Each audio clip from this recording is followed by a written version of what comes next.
melanjutkan ngaji kitab Taqribul Usul li Tashhiril Usul li Ma'rifatillah wa Rasul. Sampai sekarang saya tidak hafal nama kitabnya. Dari saking uslubnya bagus. Nama kitabnya tidak hafal. Taqribul Usul li Tashhiril Usul li Ma'rifatillah wa Rasul. Sallallahu alaihi wasallam. Jalan yang paling lurus, jalan yang paling mudah untuk sampai untuk bermakrifat kepada Allah dan Rasul. Itu kira-kira artinya. Karangan Sayyid Ahmad bin Sayyid Zain Dahlan. Sayyid ini Habib keturunan Rasulullah SAW yang ulama. Kita sampai pada Pancahasana yang kedua masih. Ketiga sudah, ketiga. Apa itu? Ingat nih. Pancahasana pertama husnudzon kepada Allah Subhanahu wa taala. Pancahasana nomor 2 apa? Disiplin menjalankan syariat. Yang ketiga ya, thalabur rizqil halal. Mencari rezeki yang halal.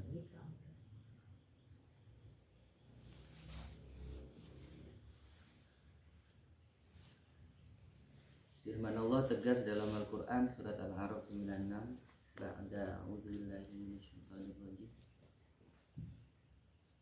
Walau anna ahlal qura amanu wattaqau lafatahna 'alaihim barakatin minas samaa'i wal ardh. Seandainya penduduk negeri itu beriman dan bertakwa, sungguh kami buka kebarokahan dari langit dan dari bumi. Kebarokahan itu salah satunya adalah bab rezeki. Barokah itu yang dicari, bukan sedikit banyaknya. Sedikit banyak itu hanya masalah angka.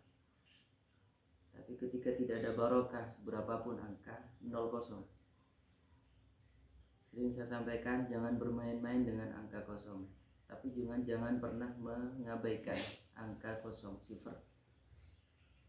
Sebab ketika bermain-main, angka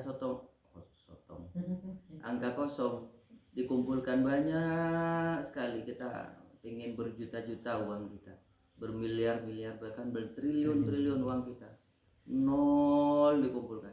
Tapi ketika kehilangan angka 1 saja di depan, hilang.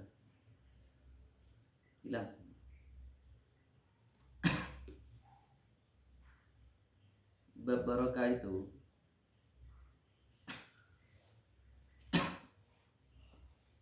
bab rezeki tingkatan ketiga setelah halal. Jadi grade yang pertama yang harus kita luluskan rezeki itu bab halalnya. Yang kedua thayyibnya. Thayyib itu saya contohkan makanan. Kita beli dari harta yang halal, beli mie instan. Halal enggak? Halal. Thayyib enggak? Thayyib. Belum tentu. Tidak thayyib karena tidak sehat. Atau ginilah kalau untuk lebih jelasnya, beli nasi yang sudah basi dari uang sendiri, halal enggak? Halal. Thayyib enggak? Enggak. Makan itu nasi basi. Ya. Banyak kejadian anak kita itu, anak kecil, perutnya rusak gara-gara yang dimakan itu semi karet. Karena mie instan itu semi karet, makanan yang sulit sekali dicerna oleh lambung. Buktinya apa? Kita masak mie yang instan itu berhari-hari tidak basi. Ciri-ciri makanan yang tidak baik itu yang tidak basi. Makanan yang sehat itu makanan yang thayyib ya, itu yang cepat basi, artinya cepat terurai. Makanya makan yang baik itu menggunakan tangan langsung. Kenapa? Zat enzim pencernaan itu dimulai dari tangan kanan menyentuh makanan. Coba ibu-ibu yang kuno itu sudah tahu kalau nasi yang panas itu jangan disentuh tangan kanan. akan basi, cepat basi. Tangan kanan itu mengandung zat enzim, tangan kiri mengandung zat septik. Tahu septik? Sebenarnya kita nggak butuh sebenarnya sama sabun, asalkan kita ikut sunnah Rasul saja. Sabun kita itu ada di tangan kita, tangan kiri kita. Zat enzim di ini telapak tangan kiri itu, enzimnya itu mematikan mikroba yang jahat. Sebaliknya kalau zat kanan, tangan kanan itu zat enzim itu yang mencerna. Jadi kalau kita makan pakai tangan gini langsung nyentuh ke bahan makanan, itu pencernaan sudah mulai nasi itu. Terus kemudian kita makan dikunyah, tidak langsung ditelan. Kita bukan ular. Kalau ular itu pencernaannya di sepanjang jalan. Kayaknya ular itu nelan makanan langsung tidak pakai dikunyah dia. Di sepanjang jalan dan lehernya panjang. Mana lehernya ularnya? Dari begitu ditelan, dia tuh masuk ke pencernaan itu dikunyah terus jalan ke belakang. Kita bukan kayak gitu. Jalannya pencernaan kita dimulai dari tangan, dari mulut, enzim pencernaan, kerongkongan itu jalur makanan sampai ke usus lambung. Usus besarnya itu lambung, terus usus 12 jari seterusnya sampai di pembuangan. Itu sudah sangat sempurna Allah penciptaannya. Jadi rezeki itu selain yang halal dicari yang thayyib. Selain di thayyib, nah ini yang ketiga. Dicari yang sampai ke bab ini. Cari rezeki yang barokah. Minta tolong. Udah punya pakai air kalah tuh umin dong gitu. Kan saya buktikan bahwa air itu nggak usah saya. Ada profesor orang Jepang sudah banyak masyhur di YouTube dia non muslim, tentang molekul air itu ketika dibacakan sesuatu yang baik dia bervibrasi menjadi air yang baik. Gitu sabar ya ada. Kopi ya?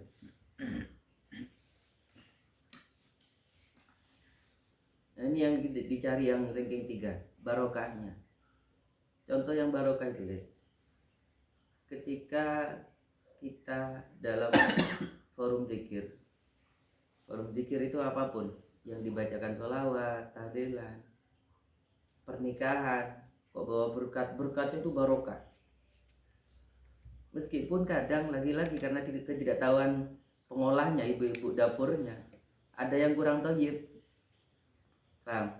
Karena thayyib itu dari sisi fisiknya, halal dari sisi batin, tapi yang awal sama-sama halalan thayyiban mubarakan. Rezeki yang diminta oleh kita itu, yang harus diminta oleh kita itu rezeki yang halalan thayyiban mubarakan.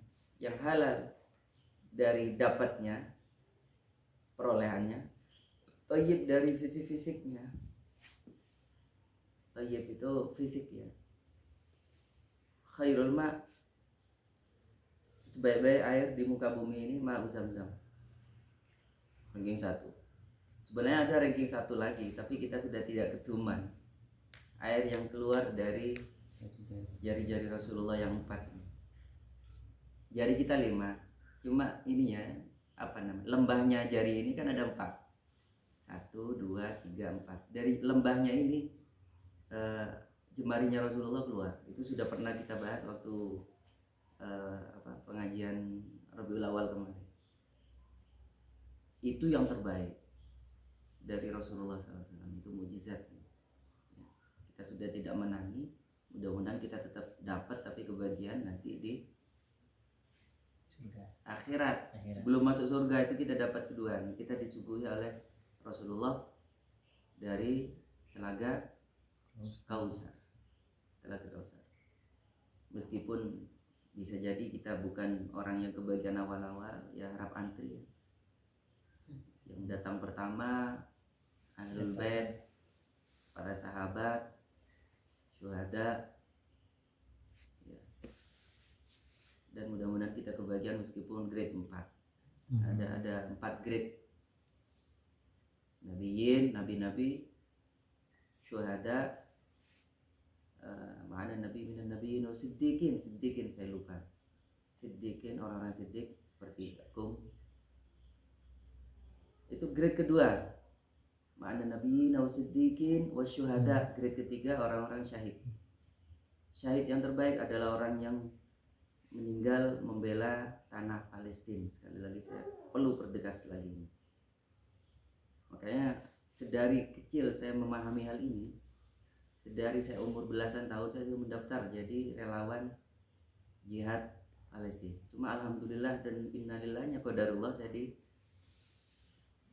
tidak diizinkan oleh ibu saat itu. Sampai dengan sekarang saya nanya, "Bu, tapi ya sudah apa kalau sekarang sudah taman nih, sesuatu yang sudah nyaris tidak mungkin terjadi bagi saya secara pribadi diizinkan oleh ibu, apalagi pasangan hidup." Ya. Karena potensi kita masuk ke grade ketiga itu paling besar. Syuhada. Syuhada yang terbaik adalah orang yang membela tanah di mana ada Masjidil Aqsa, gitu gambarannya. Ya. Karena itu akan menjadi perebutan dan akan tonggendenan. Maksudnya tonggendenan paham? Sekali waktu pasukan Islam menang, sekali waktu pasukan Islam kalah. Itu biasa. Perang itu ada menangnya, ada kalahnya, dan sudah disunah Rasulkan. Rasul sendiri perang menang, kadang kalah secara militer. Jadi itu syuhada. Grade ketiga. Grade ketiga ini sulit sekali kita dapat di negeri Darussalam seperti Indonesia ini sekarang. Entah berapa tahun lagi yang akan datang, tapi kita nggak mengharap negeri kita perang lagi kayak model tahun 45. Nggak mengharap, tapi sekali lagi kalau tiba waktunya, saatnya kita berpotensi untuk masuk grade ke-3. Grade pertama sudah pasti kita nggak dapat. Kita bukan nabi. Ya. Siddiqin, nah ini ya pangkat yang tertinggi, tapi sulit sekarang. Pemimpinnya hanya Sayyidina Abu Bakar, As-Siddiq dan Kum. Karena kebetulan namanya sama. Dan yang ketiga ini potensinya besar ketika dalam kondisi perang, membela agama dan negeri. Membela negeri itu juga termasuk berpotensi untuk syahid. Karena membela kehormatan. Membela kehormatan salah satunya membela harta. Kita punya harta. Lagi sholat, sepeda kita mau dicuri, kita boleh membatalkan sholat kalau terpaksa ya, sekali lagi dalam rangka menyelamatkan harta yang harus kita selamatkan. Lo kok terbunuh dalam rangka penyelamatan kita mati syahid. Itu yang ketiga. Terus yang keempat sholihin. Ini yang grade keempat ini kita bolehlah mengharap, namanya mengharap ya. Itu disebut di Al-Quran. Ma'alladzina an'amta 'alaihim minan nabiyyin was-siddiqin wasyuhada wa hasuna ulaika rafiqa. Dan itulah sebaik-baik rafiq. Rafiq itu kancah yang paling akrab. Masuk kategori surga Firdaus. Tapi ya grade berapa ya kita nggak tahu. Surga yang paling tinggi itu surga Firdaus.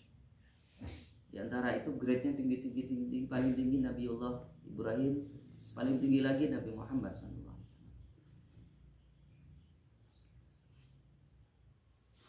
Saya lanjutkan, masih biar tidak putus ya pembahasannya, sebagian saya ulang lagi agar pelan betul masuk ke relung hati kita, karena ilmu itu akan masuk ke hati ketika sebagian caranya diulang.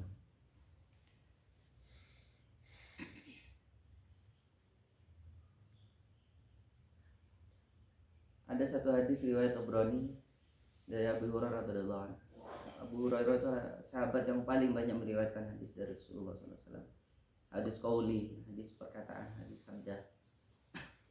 Suatu ketika hadis beliau mengatakan Rasulullah didatangi Jibril.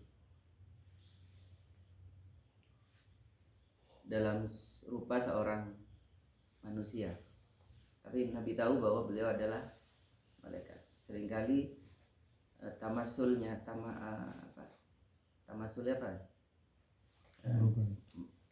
menyerupakan diri dalam seorang sahabat yang bernama Dihya al-Kalbi, seorang sahabat yang sangat tampan, yang ketampanannya dinisbatkan pada ketampanan Rasulullah SAW. Ada dua yang masyhur, beliau sama Mus'ab bin Umair, tampannya orang pada zaman sahabat. Beliau Rasulullah dipanggil oleh Jibril, ya Muhammad, qul katakan, tawakkaltu 'alal hayyil ladzi la yamut. Nabi diperintah untuk bertawakal kepada Allah yang Maha Hidup, yang tidak mati. Alhamdulillahilladzi lam yattakhidh waladan wa lam yakul lahu syarikun fil mulk wa lam yakul lahu waliyyun minadh-dhulli wa kabbirhu takbira. Di surat Al-Isra ayat-ayat akhir, ayat 111. Nah, ada dua ayat di Al-Quran yang perlu saya perjelas lagi. Nabi Isa bin Maryam, kemuliaan Nabi Isa adalah salah satunya mengabarkan, dan pengabaran terakhir dari para nabi bahwa akan datang setelahku nabi akhir zaman, yaitu Nabi Muhammad SAW.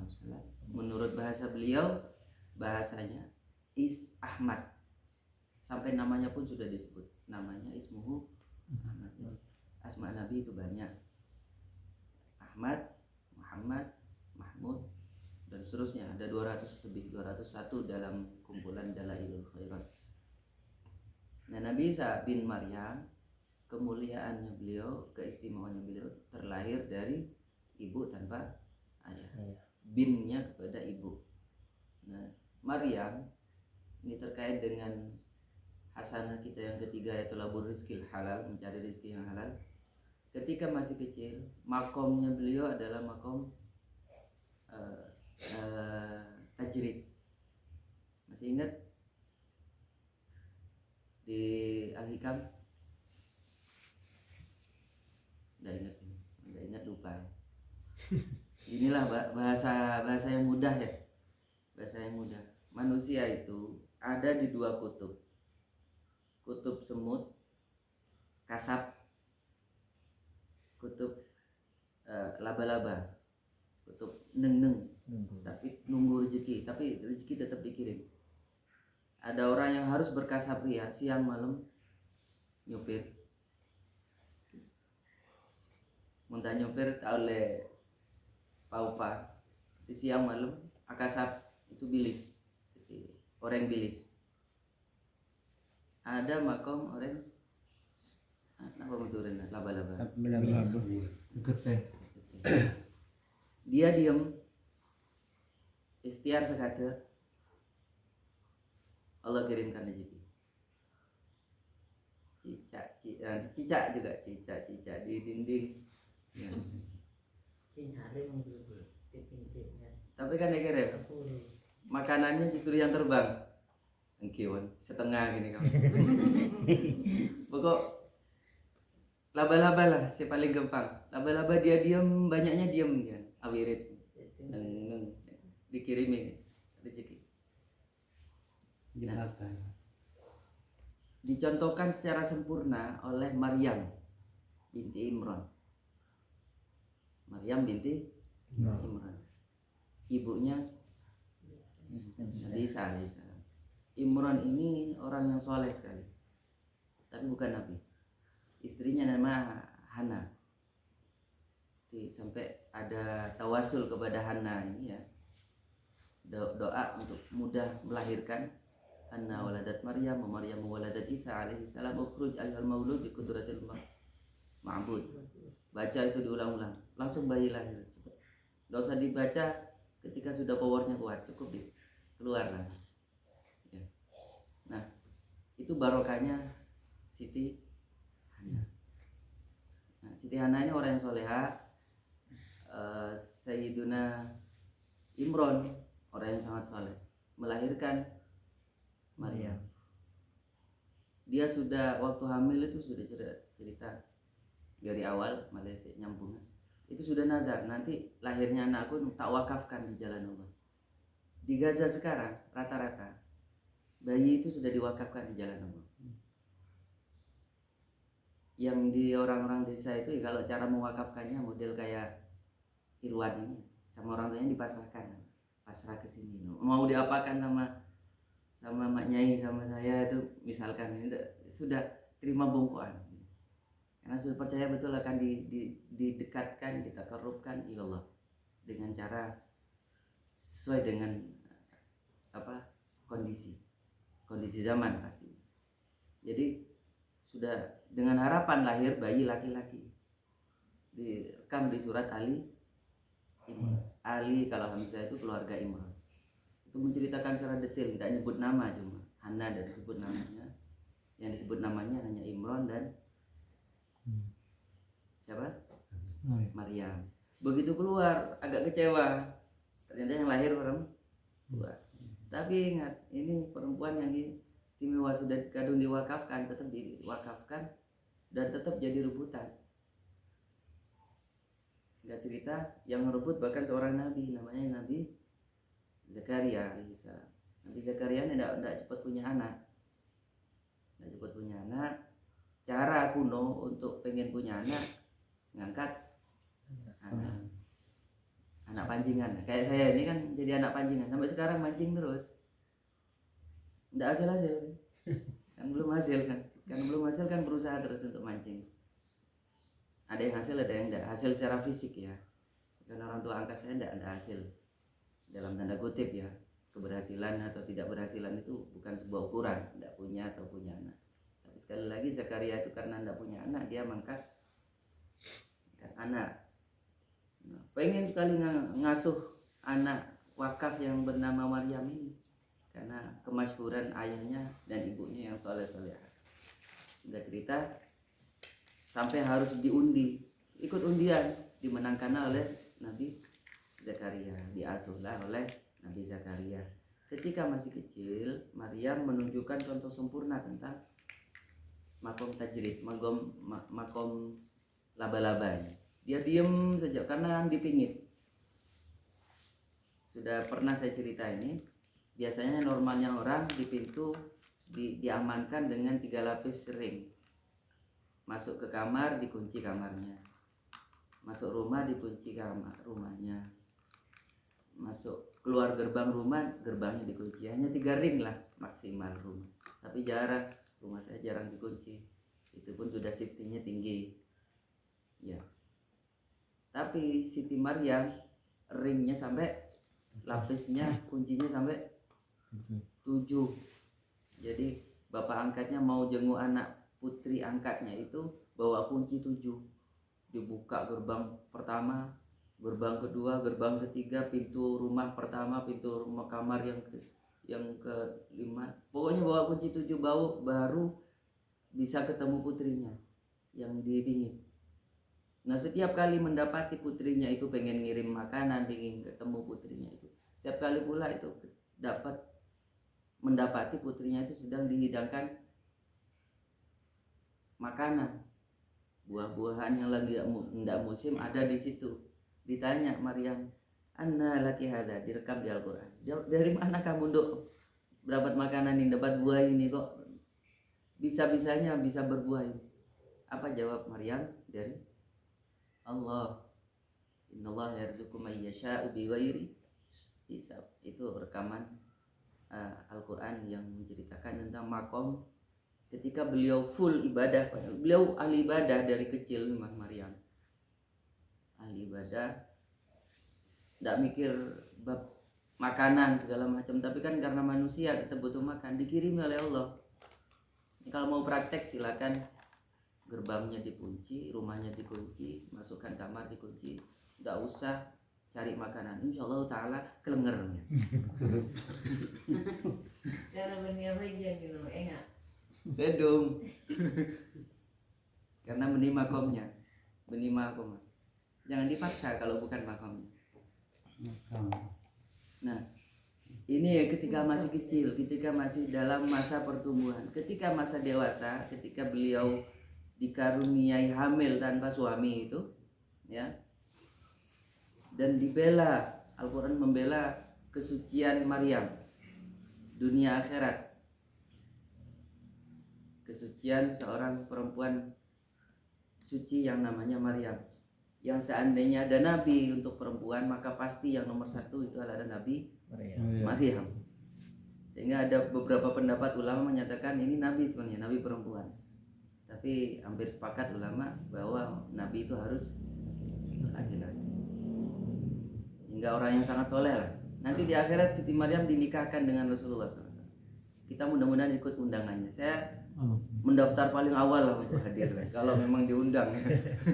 Mudah-mudahan kita ikut diundang lah untuk pernikahan, menghadiri walimahnya beliau Rasulullah dan Siti Maryam.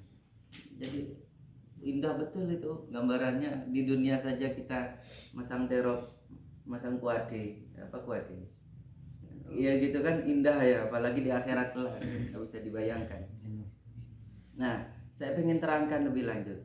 Ketika beliau itu sedang hamil tua, muda masih beliau untuk hamilnya itu, masih hamil tua, sudah menjelang 8-9 bulan, sudah mau melahirkan.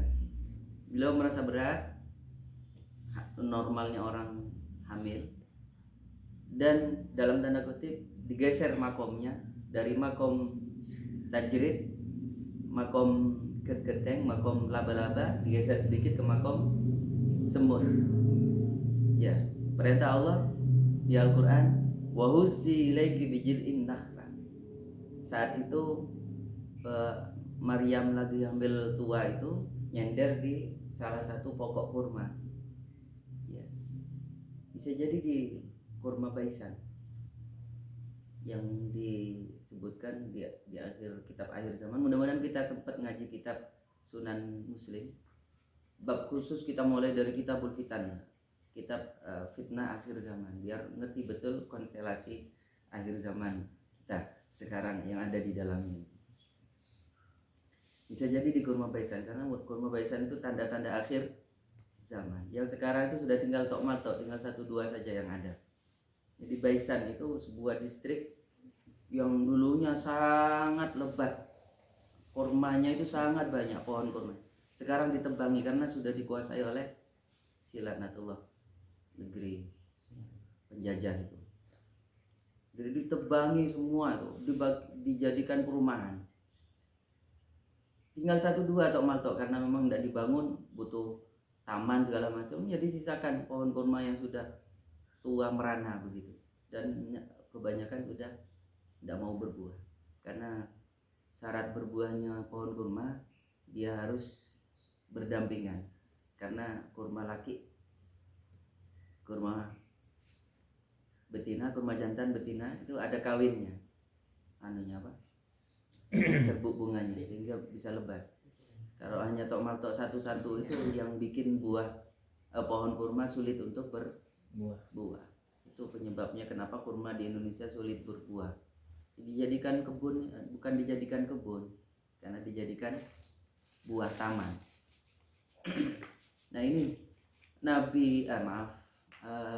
Siti Maryam dipaksa oleh Allah untuk tetap berbuat, berusaha. Wa huzzi ilaiki bijil'in nakhlah. Ketika nyender di pohon kurma, Maryam, gerakkan badanmu untuk goyangkan itu pohon kurma. Sekarang pohon kurma itu lebih gemuk loh daripada pohon kelapa. Seberapa kuatnya seorang perempuan lagi hamil tua lagi untuk bisa menggoyang itu.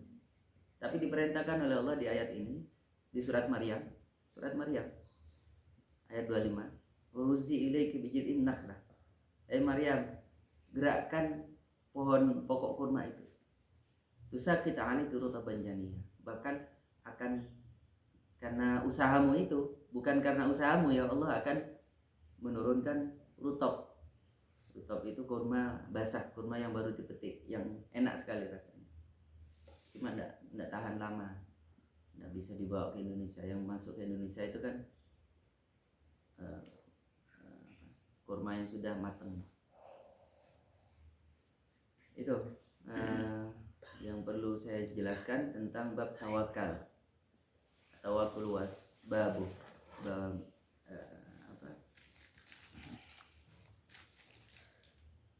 tawakal. Sekali lagi jangan sampai kita salah menempatkan dalil.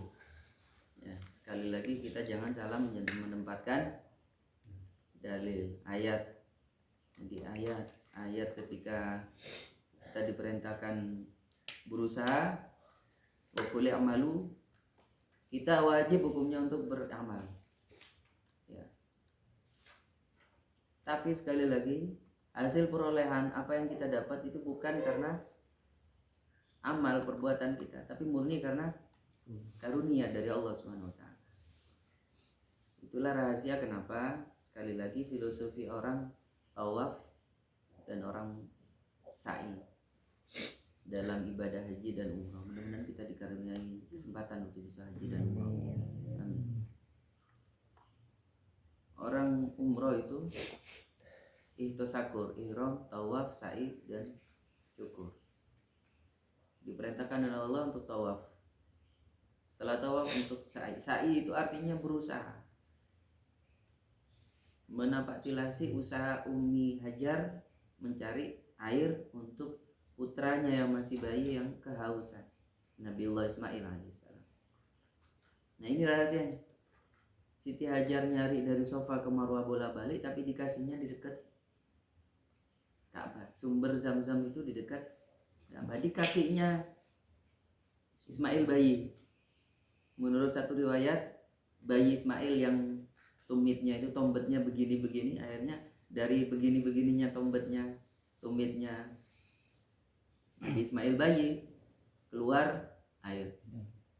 Terus riwayat lain malaikat Jibril yang menginikan. Tapi intinya sumber Zam-Zam itu sumber yang istimewa, sampai akhir zaman tidak akan pernah habis. Dan sebaik-baik air di muka bumi adalah air Zam-Zam. Setelah air mukjizat Rasulullah SAW. Ranking 3-nya tahu nggak? Ranking 1 air mukjizat Rasulullah. Ranking kedua air Zam-Zam. Ranking ketiga tahu nggak? Air yang turun dari langit. Hujan. Air hujan. Makanya santri kuno kalau lagi hujan nanti mandi air hujan. Menyehatkan. Ya paling pilek. Rasulullah suka itu mandi kalau lagi hujan, itu hujan-hujanan beliau. Dalilnya Al-Qur'an ya, enggak tanggung-tanggung. Di surat Qaf ayat 9. Wanazalna minas sama'i ma'an mubarakan. Ayat yang barokah. Tapi sekali lagi barokah itu harus disterilkan. Jangan mentang-mentang barokah, kotorannya banyak kita minum saja ya. Kotorannya itu yang enggak thayyib. Sterilkan. Makanya di sini kan ada purifier itu, mensterilkan. Air hujan kan kadang kalau masih musim awal seperti sekarang ini kan banyak tercampur debu segala macam, itu disterilkan. Dan sterilisasi yang terbaik adalah cara alam, bukan direbus. Kalau direbus itu akan mematikan sebagian zat positif. Berarti diamkan ya? Iya, didiamkan. Di purifikasi itu di kayak ada sarangannya di dalam, berlapis-lapis dari paling atas sampai paling bawah. Kayaknya kan keluarnya dari bawah kayak nyumber. Itu bagus sekali karena tidak akan tidak kehilangan zat-zat positif yang ada, yang kalau direbus sampai 100 derajat itu akan hilang, sebagian akan hilang. Apalagi kalau destilasi, hilang semua, mineralnya hilang, mineral yang kita butuhkan. Badan ini nggak bisa memproduksi mineral dan nggak bisa memproduksi vitamin sendiri badan kita. Yang bisa itu mengolah, ya. Dia butuh dari luar. Maka minuman yang terbaik minuman yang bermineral. Minuman yang bermineral itu air yang tercampur oleh tanah, batu, pokoknya bumi lah gampangannya. yang kalau di destilasi, tahu destilasi? Itu kalau terpaksa saja kita minum air destilasi. Campurannya aki itu air destilator, destilasi. Caranya air, biasanya kalau air keruh yang parah atau air laut sekalian, itu dipanaskan, uapnya ditampung. Jadi kayak ingat sopluk tutupannya, tutup sopluk, koncon itu kasih lubang, kasih selang. Uapnya itu akan masuk ke situ, ke selang itu. Nah kan jadi air lagi. Nah air itu namanya air air sulingan. Air itu jernih untuk kita minum, bagus, anti bakteri. Itu udah bakterinya habis semua dibakar di apa, di bawah, di apa, subfluknya pertama. Cuma mineralnya juga nggak keikut. Air destilasi itu tidak ada mineralnya, zero ya, padahal mineral itu dibutuhkan oleh manusia. Kalau terpaksa saja kita di tengah laut misalkan, di laut itu kapal besar itu ada alat destilatornya, di air laut diambil, didestilasi, kita minum pakai air itu. Tidak apa-apa kalau sekali dua kali ya minum air destilasi. Kalau keterusan kita kekurangan mineral yang dibutuhkan oleh badan. Lanjut.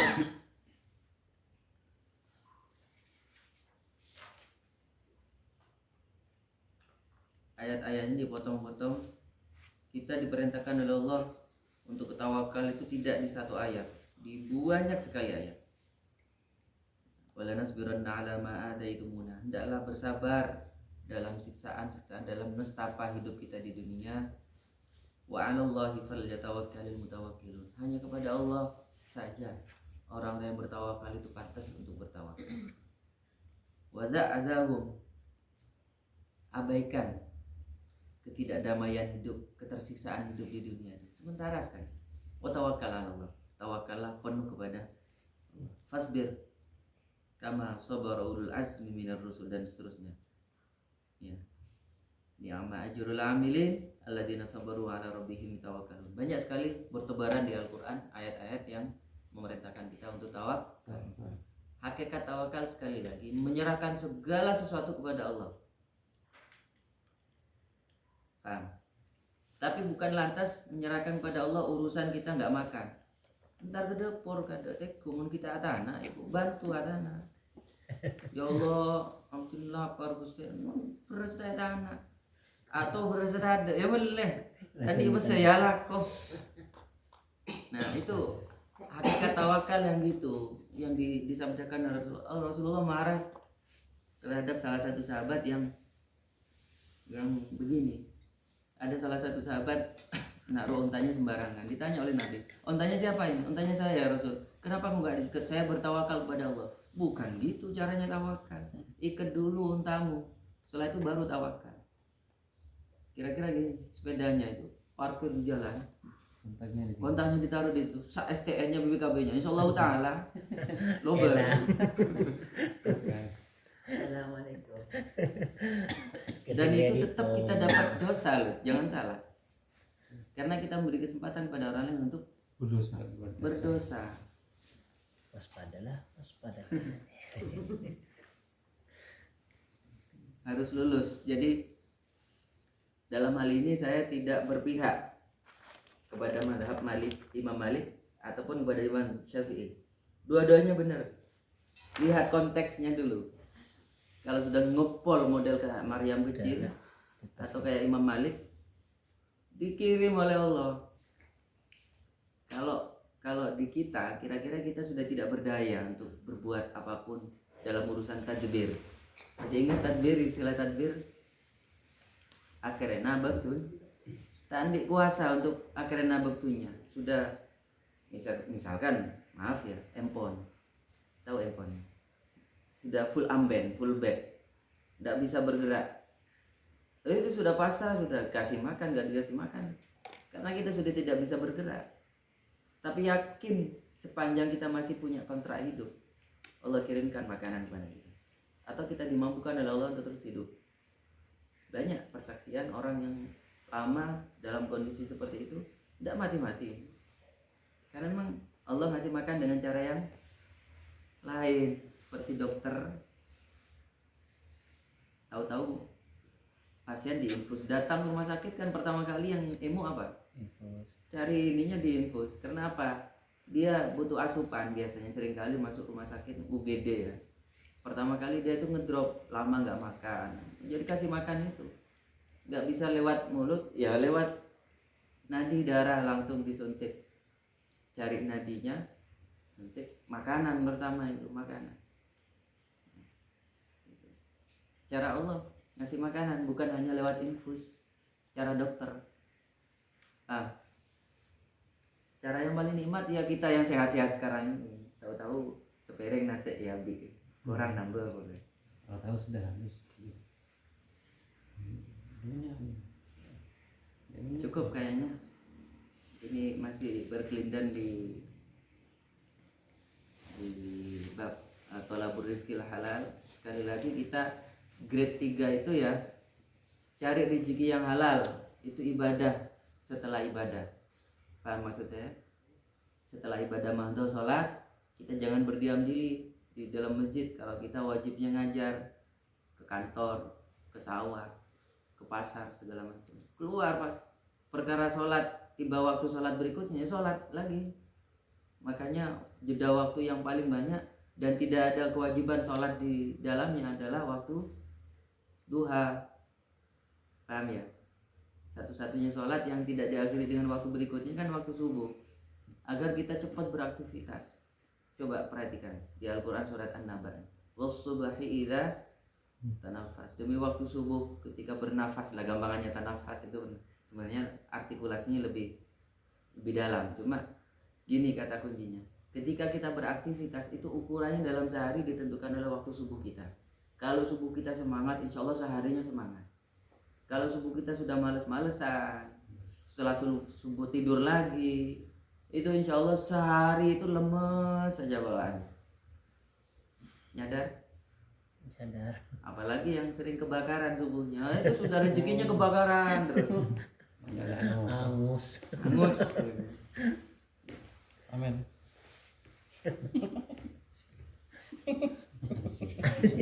Katanya Enggak, sudah taubatan nasuha. angus. Ya kan yang ngomong. Angus sak potong-potongnya le. Teman-teman. Insya Allah bab berikutnya di halaman 61 kita bahas. Ini sudah pernah kita bahas, ingat saya.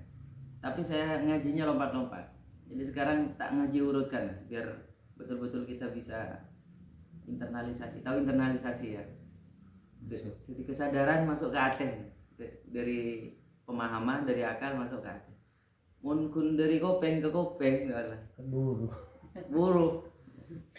Ini ada judulnya, tak bacakan saja dulu. Tafdhilul ghina syakir 'alal fakir sabir. Ini makom tadbirnya kita ya. Ketika kita masih di usia 30, kepala 3, kepala 4, kepala 5 lah. Kalau sudah kepala 6 ke atas rata-rata sudah balik lagi ke makom tajrid.